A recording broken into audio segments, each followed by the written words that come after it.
Wala, grabing barang ito o kulang.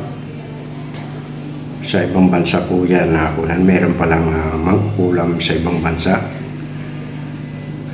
Grabe yung ritual nyo. Talagang papatayin yung biktima niya. Grabe.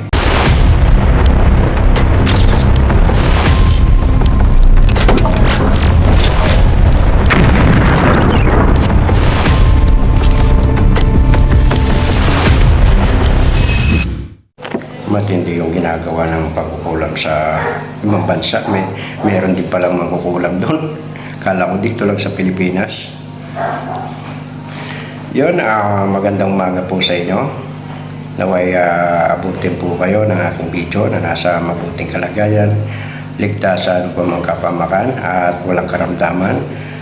Luzon, Visayas at Mindanao at maging dyan po sa abroad. Kumusta po kayo? God bless po sa inyong lahat. Welcome sa aking channel, Albularyo ng Angeles. Kung hindi ka pa po nakasubscribe, subscribe ka na po bilang tulong nyo rin po sa akin upang may pagpatuloy ko ang pag-upload ng video ito. Mga video na matututunan nyo na mga orasyon at panggagamot dito sa aking channel. Yun, kung hindi ka, pakihit din ang notification bell dyan po sa baba nang ikaw ay laging updated sa lahat ng video na aking in-upload ng mga tulad ng mga orasyon. Yun, bago ko magbahagi ng orasyon patungkol doon sa video na inyo pong napunod yung bungad, ay ako po'y nagpapasalamat doon sa kumuha ng aking libreta. Yan, ito nandito po ako sa JNT apps. At akin pong babasahin ang kanilang pangalan para shoutout din sa kanila sa nagtiwala na kumuha sa akin sa aking mga libreta. So si Jonathan De La Cruz, ang kinuha niya sa akin ay panggamotang spiritual combate na libreta. 200 pages po ito at ito po ang lagi kong dala sa aking panggagamot. Kaya kumuha siya dahil gusto niya maragdagan ng kanyang alam sa panggagamot, lalo-lalo na sa pagkikipag-combate spiritual tulad ng ginagawa kong ito, kung paano ako manggamot. At yun, ito ay lahat ng nakalagay rito na mga orasyon ay hindi pa marusa sa tao, kundi pa marusa sa nagbibigay sakit sa tao tulad ng kulam, kampo ng dilim at mga masamang elemento o aswang man. So narito ang kanyang parcel yan na aking pinadala kahapon. At ganoon din kay Joel Matimtiman, shoutout po sa iyo. At ang kinuha niya ay pangkalahatang proteksyon. Ganito, 200 pages po yan, 1/4 po free shipping dito sa Pinas. Ito ang kanyang barcode, parcel yan. At kay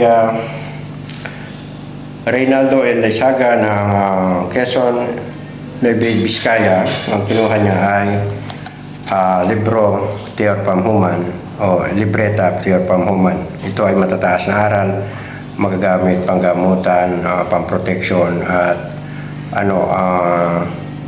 pamuksa, mga sandata po ito na orasyon.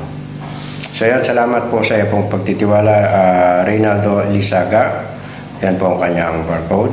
At kay Ma'am Maricel ng Maricel Kinilog ng ito malayo, Zamboanga del Norte, sa Dipolog po siya. Ang kinuha niya ay ito, Saint Benedict na special design. Yan po ang kinuha niya sa akin. Pinadala natin ngayon yan at ito ang kanyang parcel. So salamat po sa inyong apat na nagtiwala sa akin.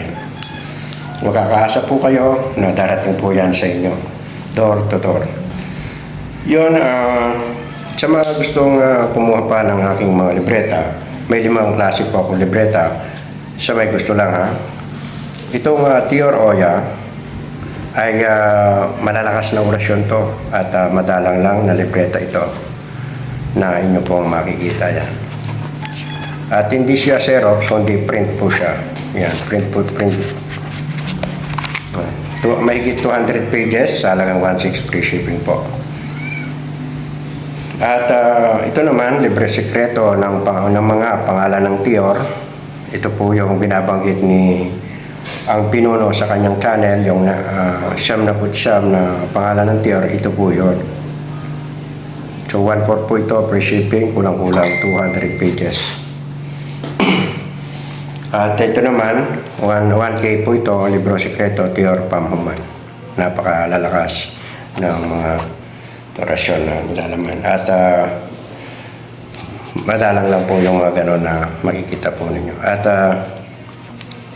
ito po naman ay pangkalahatang proteksyon. Kung kayo po ay sundalo, police, security guard o masela na trabaho o delikado, ito po ay bagay sa inyo, lalo na rin po sa mga nagbibiyahe. Sa mga albularyo, pwede rin to, at sa mga tingero. Nasa inyo po kung kukuha po kayo. Yun po ay 1.4 free shipping. Ito naman po ay 1.2 panggamotang spiritual combate. Ito ang ginagamit ko talaga sa aking paggagamot spiritual, yung magkikipaglaban ka sa mga magkulang na nakasanib doon sa pasyente mo. Ito po yun. Ito po yung mga orasyon na inuusal para saktan mo yung nakasanib sa tao. At nandito na rin po yung mga panawag, panali, pamako, pamarusa, panggilit, nandito na rin po. So yan, PM lang po kayo sa aking Facebook account. Ito po yon sa mga gustong kumuha ng aking mga libreta. Yan. At ito po ay para lamang po sa mga naniniwala sa mga karunungang lihim, sa mga orasyon. Hindi ko po pinipilit ang iba. Ano man ang reliyon na mayroon ka, aking gagalang, at ano mang paniniwala mayroon ka, ay aking re-respeto. So galangan at respetuhan na lang po tayo. Maraming salamat. So yun, punta na po tayo sa aking binabahaging orasyon patungkol nga doon sa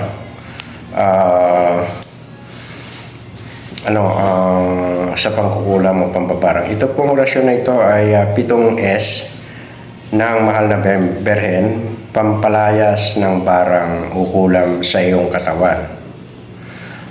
Gagamit ka po rito isang basong tubig, at saka isang kandila. So, ang paggamit nito, sa gabi dadasalin ito at sa umaga, pagkagising po, tapos bago matulog. At magsindi ng isang kandila o 3 kandila, puti. Tapos magdasal ng isang Ama Namin. Pagkatapos yun, sumasampalataya. Tapos pagkatapos ng dasal na sumasampalataya, mag-wish ka po ng kahilingan sa Ama na may likha sa pamamagitan ni Jesucristo ang Panginoon, na kayo ay gumaling at lumaya sa mga masamang kapangyarihan na sa inyong katawan, na nasa inyo kung maiksi o mahaba ang inyong kahilingan. Siyempre kayo po ang may masusunod niyan dahil kayo po ang hihiling. So yun, narito na po ang orasyon. Isunod nyo na po ito. Kailangan may tubig po kayo, isang basong tubig.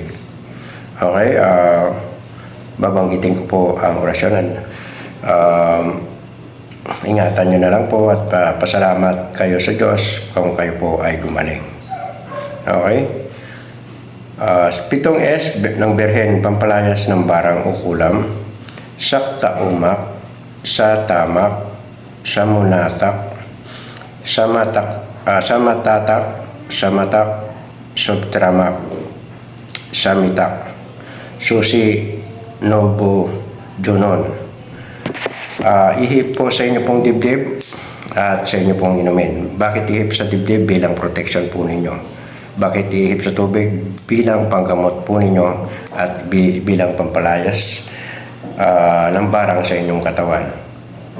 Nawa, makatulong po ito ang aking binahagi po sa inyo, lalong-lalo na sa may mga karamdamang spiritual na kulam o barang. God bless. Thank you for watching. Follow for more.